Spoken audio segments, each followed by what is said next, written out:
조수연의 뿜뿜 라디오 DJ 조수연입니다. 누구시죠? 안녕하세요. 저는 뿜뿜 라디오에서 작가를 맡고 있는 이한나 작가입니다. 끊임없이 끝이 안 나니까 계속 얘기를 해보려고 하는데 네. 일단 작가님 업무가 워낙 다양하니까 이번 시간에도 저희가 또 한 번 모시게 됐습니다. 감사합니다. 작가님 또 이런 게 있잖아요. 생방송 중에 이 부스와 구조 사이 네. 굉장히 중요하잖아요. 이게 또 청취자로부터 온 문자들이 어떻게 소개가 되는지 또 우리 많은 학생들이 궁금해할 것 같아서 네. 되게 라디오의 매력이기도 하죠. 바로바로 청취자와 소통을 할 수 있다는 맞아요. 거. 네. 근데 보통 청취자의 사연을 3가지 방법으로 받고 있어요. 오. 첫 번째는 문자로 받는 법. 샵 땡땡땡땡. 그쵸? 그리고 두 번째는 방송국 어플을 통해서 이제 여러분의 문자를 받기도 하고 또 한 가지 더는 카카오톡에 플러스 친구를 등록하시면 무료로 여러분의 사연을 보내실 수가 있습니다. 그리고 손편지도 가능한데 요즘에는 뭐 거의 오지는 않아요. 그래서 그게 좀 맞아요. 안타깝긴 한데 그래서 그렇게 온 사연들을 생방송 중에 제가 정리를 해서 수연 씨가 볼 수 있게 바로바로 모니터에다가 띄워드리죠. 저도 이게 라디오를 하면서 이 점이 진짜 제일 재밌는 것 같아요. 또 워낙 진짜 엄청나게 다양한 사연들이 많이 와서 지루하지도 않고 맞죠? 네, 맞아요. 근데 이제 사연이 많이 오잖아요. 그래서 저희는 물론 최대한 많이 읽어드리려고는 하고 있는데 이제 시간상 다 못 소개해드리는 경우도 많죠. 그래서 그때는 이제 제가 쭉 보고서는 지금 수연 씨가 이 멘트를 하니까 지금 온 이 사연을 소개하는 게 낫겠다 해서 타이밍에 맞게 바로바로 이제 문자나 혹은 카톡이나 혹은 앱으로 온 사연을 모니터에 띄워드립니다. 그럼 그걸 보시고 DJ가 확인하면서 멘트를 계속 이어나가도록 하죠.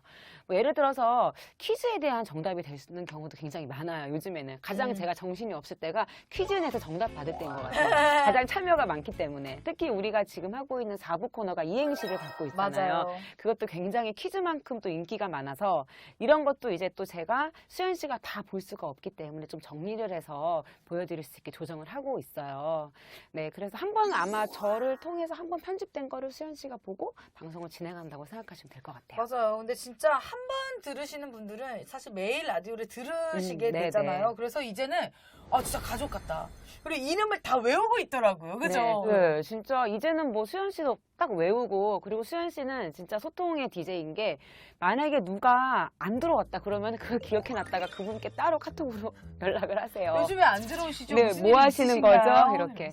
그래서 그런 건 정말 좋은 것 같아요. 네. 아니 또 이 작가라고 하면은 순발력이 빠질 수가 없어요. 그죠? 네. 또 틀린 맞춤법 이런 것도 되게 네, 많이 네. 오잖아요. 네. 그럴 때는 또 작가님께서 제가 헷갈릴까봐 또 이렇게 모니터에 바꿔가지고 네. 띄워주시고. 그쵸. 아까도 이제 한 번의 편집 과정을 거쳐서 수연 씨한테 사연이 간다고 말씀을 드렸는데요. 아무래도 당연한 것 같아요. 청취자분들이 모두 솔직히 저희 입장에서도 국어 많이 틀리잖아요. 네, 맞아요. 그렇기 때문에 이제 맞춤법이 틀리는 경우가 제일 많은 것 같고, 그다음에 혹은 이제 비속어 같은 거나 은어가 올 때도 있어요. 그쵸. 또 잔뜩 화가 나신 분들이 또 가끔 계시잖아요. 맞아요. 그럴 때는 이제 제가 확인을 해서 이제 편집을 해서 수연 씨가 이제 그런 거 읽지 않게 도와드리고 있죠.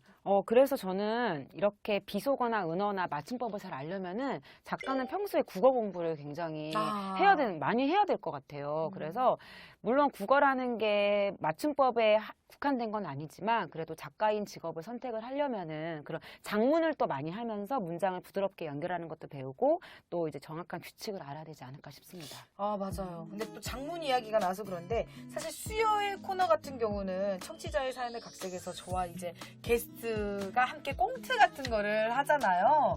이런 거는 또 각색을 어떻게 하세요? 근데 사연이 분명히 이렇게 재미나게 오지 않을 것 같은데. 네.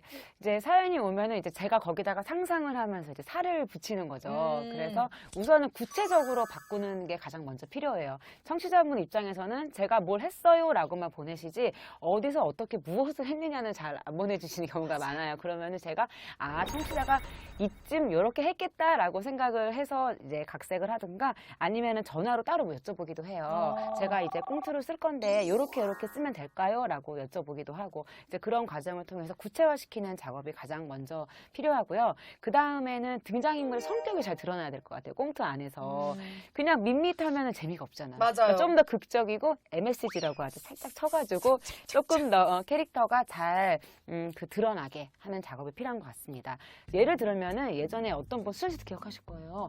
아들 결혼을 빨리 시키느냐 마느냐에 대한 사연이 왔었어요. 맞아요. 네, 그래서 그 문제 때문에 와이프랑 싸워서 와이프에게 미안하다 이렇게만 보내주신 거예요. 그럼 이제 저는 이제 제가 이럴 때는 전화 인터뷰를 해서 좀 디테일하게 여쭤봐요. 아들이 뭐 나이가 어떻게 되시는지 그리고 또 어머니와 아버님이 왜 그렇게 서로 다른 입장을 보이시는지를 물어본 다음에 이제 대본을 쓰게 되는데요. 남편분 같은 경우는 아직 남자는 좀 늦게 해도 된다. 아드님 결혼이었는데 아직 괜찮다라고 했고 또 아내분 같은 경우에는 무조건 빨리 해야 된다라고 하시는 입장이었거든요. 그래서 그걸 듣고 이제 제가 또 나름대로의 살을 붙이고 생각을 붙여서 청취자분들이 공감하실 수 있게 각색을 하게 되죠. 근데 아니 솔직히 얘기하면 지금은 라디오라는 자체가 관심이 좀 줄어든 것 같긴 해요. 그죠? 네, 맞아요. 어쨌든 저희가 지금 라디오 입장에서는 제작하는 입장에서는 뭘 막 해서 청취자를 끌어올 수는 없는 것 같아요. 너무 한계가 있어서 결국에는 저희가 좋은 콘텐츠를 만드는 게 가장 중요한 것 같아요. 그래서 좋은 콘텐츠는 누구나 공감할 수 있는 그 공감 능력을 만들어야 된다고 생각을 하거든요. 그래서 아까도 꽁트를 각색하는 걸 말씀을 드렸지만 캐릭터를 좀 MSG를 치되 그 모든 캐릭터가 그래도 모든 사람에게는 공감을 갈 수 있는 캐릭터가 그 캐릭터를 만드는 게 가장 중요한 것 같아서 저는 라디오의 힘을 그래도 믿어요. 이 공감의 힘을 가질 수 있다는 걸 믿고 그래서 결국에는 옛날에 그 유행했던 라디오 없이는 못 살았던 그 세대로 돌아갈 수 있으려면은 결국 저같이 라디오를 만드는 제작자들이 좋은 콘텐츠를 만들고 그 안에 공감 그리고 소통을 잊지 말아야 된다고 생각합니다. 그래도 좀 사연들이 오긴 오잖아요. 저희 또 그럼요. 경림방송 팬분들이 있어가지고 많이 오는데 이런 거 사연들 오면은 채택 같은 거는 어떻게 해요? 우선은 이제 저희가 사연이 왔을 때 2시에 분위기와 맞게 하는 걸 먼저 이제 소개를 해드리는 편이에요. 맞아요. 이제 너무 우울하거나 좀 더 진지한 사연은 우선은 라디오가 좀 시작하고 분위기가 무르익었을 때 좀 띄워드려서 좀 더 집중하실 수 있게 하는 편이고요. 그리고 계속 말씀드리지만 공감. 청취자 사연 중에서 좀 들었을 때 맞아 내 얘기야 하는 그 공감이 있어야 되는 사연이 있어요. 저도 보다가 이거 재밌다라는 거는 결국 그 재미는 공감이거든요. 그래서 그걸 우선으로 좀 이제 제가 띄워드리고 채택을 하고요. 그리고 저는 그래도 웬만한 건 다 소개해드려야 된다고 생각을 해요. 왜냐면 너무 감사하거든요. 맞아요. 그리고 또 이 공감이라는 게 사연을 보내주시는 분의 개인적인 이야기인데 그게 누군가의 공감을 못 산다고 해서 소개를 안 해드리면 안 되잖아요. 그래서 최대한 많이 그리고 다양하게 소개를 해드리려고 하는 편입니다. 또 이게 약간 사연이 왔을 때 사연을 각색하는 것도 어쨌든 약간 글짓기 그런 실력이 있어야 된다고 생각하거든요. 그렇죠? 네. 작가를 꿈꾸는 학생들한테 또 이렇게 어떻게 준비하면 될지 얘기 좀 해주실 수 있으신가요? 네. 물론 제가 그런 것까지 말씀드릴 자격이 있나라는 생각이 드는데 자격 있죠? 당연하죠. 네. 우선은 방송을 하고 싶으시면은 모니터링을 많이 하셔야 되는 것 같아요. 이거 중요합니다. 네, TV든 라디오든 우선은 자꾸 보게 되면은 나도 모르게 비평가가 되는 것 같아요. 맞아요. 물론 학생은 학업이 우선이지만 공부를 열심히 하면서 다양한 프로그램을 한번 보시고요. 그것에 대한 생각을 쭉 적어 나가시는 게 도움이 될 것 같아요. 그래야 좀 방송의 원리나 흐름을 자꾸 보고 적어가면서 이해할 수 있거든요. 그리고 가장 중요한 거는 책을 많이 읽는 것 같아요. 아이고 좋아요. 제가 좋아요. 많이 읽었다는 건 아니지만 네. 책을 많이 읽는 게 가장 사고력을 넓힐 수 있는 가장 중요한 방법이라고 생각합니다. 맞아요. 또 우리 작가님의 말씀 너무 잘 들었고요. 이건 해도 끝이 안 나네요. 네. 진짜로 또 이렇게 다음 시간에 또 만나는 건 아니죠? 또 만납니다. 네. 네. 진짜 또 한 번 어깨가 이렇게 무거워졌고요. 이런 여러 과정을 통해서 나온 대본을 제가 아주 또 맛깔나게 더 잘하고 잘 전달할 수 있게끔 그렇게 노력하도록 하겠습니다. 자, 오늘도 작가님 수고 많으셨고 감사합니다. 감사합니다. 자, 그러면 저희는 또 다음 시간에서 만나도록 하겠습니다. 안녕!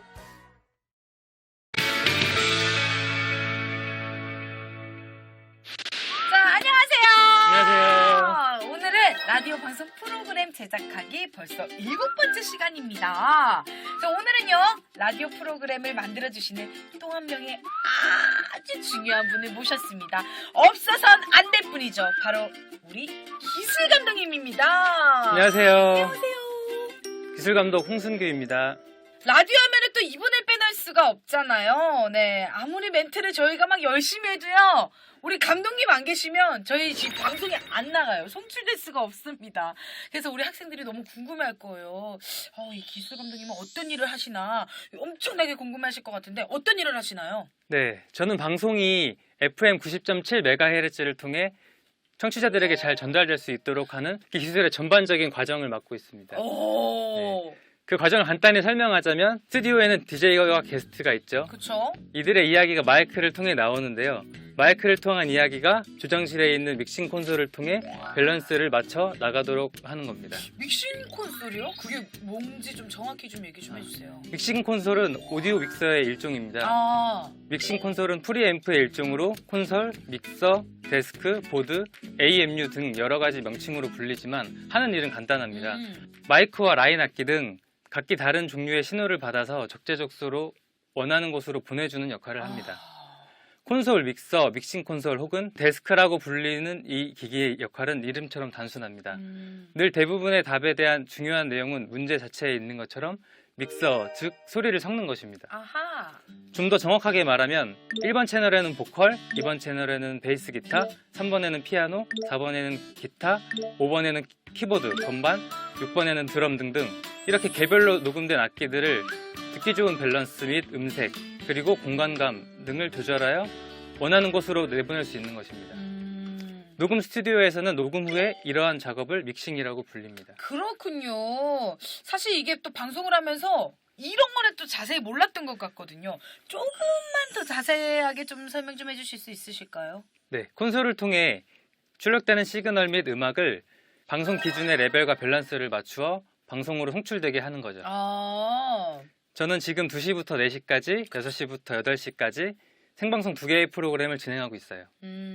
그리고 요즘은 보이는 라디오라고 해서 라디오 스튜디오 안에 보시는 것처럼 카메라를 설치해서 이제 사용하고 있습니다.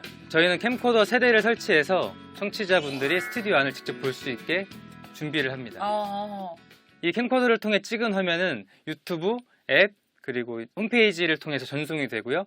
유튜브를 통해서 라디오를 생방송으로 볼 수 있습니다. 우리 감독님도 하시는 일이 되게 많은 것 같아요, 진짜. 오면 매일매일 바쁘시잖아요. 이거 카메라 만지시고, 뭐 하시고, 또 가수들 오면은 또 마이크 준비부터 다 하고 계시잖아요. 네, 그게 뭐 제 업무니까요. 네, 열심히 하고 있습니다. 조금 웃으셔도 될 것 같은데요, 감독님. 알겠습니다. 라디오 방송에 또 어떤 기기들이 또 이렇게 사용이 되는지도 좀 궁금해요. 네, 사용하는 장비와 기기는 엄청 다양하고 많아서 다 설명하기가 힘들고요. 저희는 라디오인 만큼 음향에 관련된 장비만 설명을 드리겠습니다. 네. 먼저 가장 자주 쓰이고 핵심 장비인 믹싱 콘솔에 대해서 말씀을 드리겠습니다. 네. 저희 방송국은 브로닉스 WMX 2000M 모델을 사용하고 있고요. 아날로그 콘솔입니다. 아날로그. 네, 음향 업체나 녹음 스튜디오는 디지털 콘솔이 사용이 대중화가 되어 가고 있는데 저희 라디오는 특유의 그 아날로그 콘솔의 음향이나 음질 부분에 있어서 더 아무래도 더 좋기 때문에 아직까지는 아날로그 콘솔을 사용하고 있습니다. 아직까지. 네. 그러면 우리 또 경인방송의 그 콘솔은 어떻게 구성이 되어 있는 건가요? 네, 저희 콘솔은 총 24개의 채널로 구성이 되어 있고요. 모노 모듈 9개, 스테레오 모듈 15개로 이루어진 콘솔입니다. 모노 모듈하고 뭐 스테레오입니다. 스테레오. 네. 요거 좀 설명 좀 해주시겠어요? 네, 모노와 스테레오는 아무래도 많이 어디서 들어보셨을 텐데 네. 쉽게 설명하자면 모노는 소리를 구성하는 채널이 1개고 스테레오는 소리를 구성하는 채널이 2개입니다. 그래서 모노는 양쪽 스피커에서 같은 소리가 나는 방식이고요. 스테레오는 2개 이상의 오디오 채널을 사용하고 있어서 스피커에서 각자 소리가 다르게 나오는 구성을 뜻합니다. 그래서 공간감과 그리고 방향감을 느낄 수 있는 것이죠. 차량의 스피커도 LR로 나뉘어져 있기 때문에 스테레오로 출력이 되는 것이죠. 그래서 LR로 나뉘어진 2개의 스피커로 퀸의 보헤미안 랩소디라는 노래를 들어보시면 달라요? 네, 스테레오가 무엇인지 정확히 알 수 있습니다. 진짜? 좌우에서 각자 다른 악기와 그리고 목소리가 나옵니다. 한번 들어봐야겠다, 네. 그쵸? 들어보세요. 이렇게 또 좋은 정보를 알려주셨네요, 우리 감독님이. 아니, 또 라디오 제작에 또 어떤 프로그램이 필요한지도 또 궁금하거든요. 네, 아무래도 믹싱 콘솔 이외에도 재생하는 프로그램이 당연히 필요하겠죠. 음. 음악이나 광고 등을 재생하는 프로그램인 위너스 프로그램이 있습니다. 이 프로그램은 서버 컴퓨터에 설치가 되어 있는데 AF1부터 AF4, AF는 오디오 파일입니다. 그래서 총 4대의 컴퓨터가 모니터와 같이 설치가 되어 있고요. 위너스 프로그램과 믹싱 콘솔은 탈리 컨트롤러로 연결이 되어 있습니다. 그래서 위너스 프로그램의 A 카트, B 카트에 소재를 올려놓고 광고나 음악 등을 이제 업로드 시켜놓은 다음에 콘솔에서 AF 페이더를 올리면 자동으로 이제 플레이가 되는 방식입니다. 네. 아니 그러면 그 AF 페이더가 믹싱 콘솔에 아까- 이제 아랫부분에 방송에서 많이 보셨을 텐데 이제 손으로 올렸다 내렸다 맞아요. 하는 네, 그게 페이더입니다. 아 그거구나. 아니 이렇게 또 라디오 방송의 그 기술적인 면을 좀 알아봤습니다. 아니 기술 감독님은 네. 또 하루 일과를 그러면 어떻게 보내시는 거예요? 2개의 방송을 담당하고 있다 보니 방송 전에 방송 준비를 하고 그리고 생방송 그리고 또 방송 준비 또 생방송 이렇게 하루 일과를 보내고 있습니다. 첫 번째 방송은 음악 프로그램이다 보니 연예인 출연이 많은 편입니다. 맞아요. 네, 그래서 가수도 있고 개그맨, 배우 등 다양한 출연자들이 있는데 가수 같은 경우는 노래를 하기 때문에 리허설을 꼭 해야 합니다.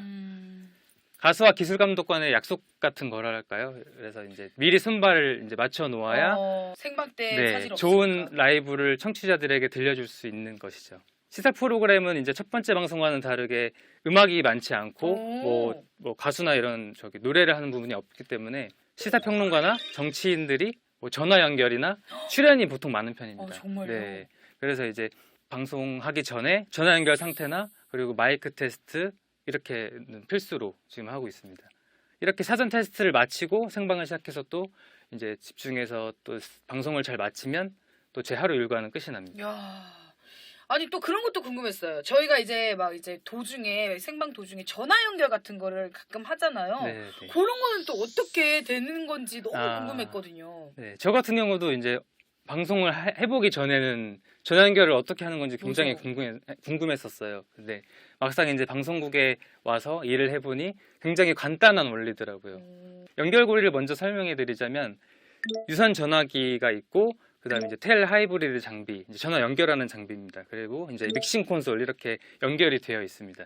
이제 작가분이 이제 전화 연결을 할 청취자에게 이제 전화 연결을 해서 텔 하이브리드 장비라고 이제 믹싱 콘솔과 연결해주는 장비가 있습니다. 그 장비와 연결을 하면 이제 유선 전화는 들리지도 않고 이제 상대방의 제 목소리를 들을 수도 없게 되고요.